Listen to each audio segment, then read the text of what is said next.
Paul Brotherton was involved in Wichita Falls sports history in many different ways. First, he was a minor league baseball player, suiting up for the Wichita Falls Spudders in the 1940s. A great hitter, Brotherton made his name at the plate.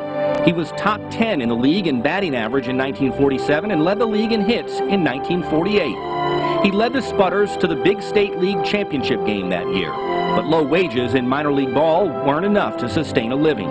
So it was off to Midwestern State, where he coached the men's basketball team from 1949 to 1952.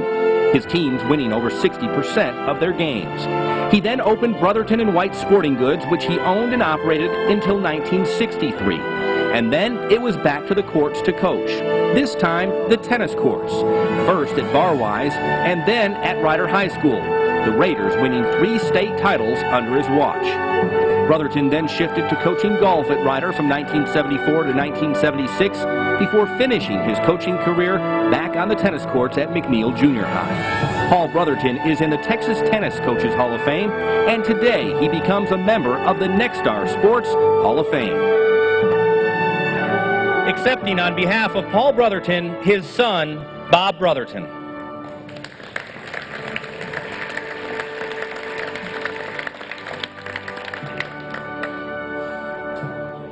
You're welcome. My pleasure.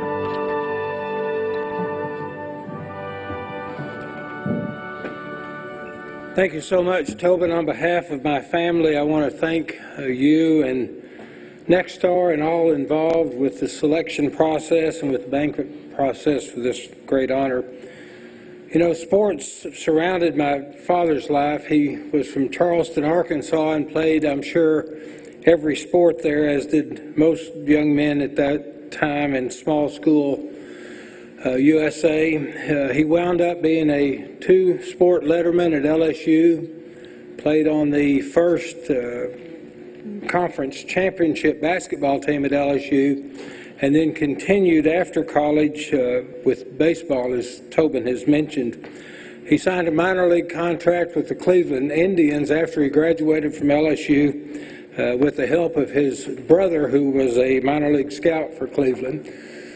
He played for Cleveland before the war and after the war. In about 1942, I couldn't find this to bring it with me, but I've got a minor league contract that he did not sign. And the story he always told us was he wasn't going to play for that small amount of money. He was in a salary dispute over $25 a month with the Cleveland Indians. And interestingly enough, in 1942, the salary cap for that minor league team was $2,600 a month. So that was the story he told his family, and when I was going through some other of his things, I also found his induction papers when he joined the Navy that spring. So I don't think it was the minor league contract that was a problem. I think it was Uncle Sam that had other ideas for him. So he's in the Navy for 4 or 5 years, and he gets out in the late 40s and went back to Cleveland, back to the minor league system, and had missed 4 years of baseball, and so Cleveland ultimately sold him to the Spudders here in Wichita Falls. So baseball brought him to Texoma, but I think his sports legacy in Texoma, as you saw on the screen, was probably his tennis coaching. But now with the receipt of this award, I think this award is going to be my father's sports legacy here in Texoma, and we greatly appreciate that. He would be so happy to be here tonight to be inducted, particularly with this group of honorees. I want to single out 2 of the honorees because there's a special relationship. That's Bobby Evans and Joe Golding.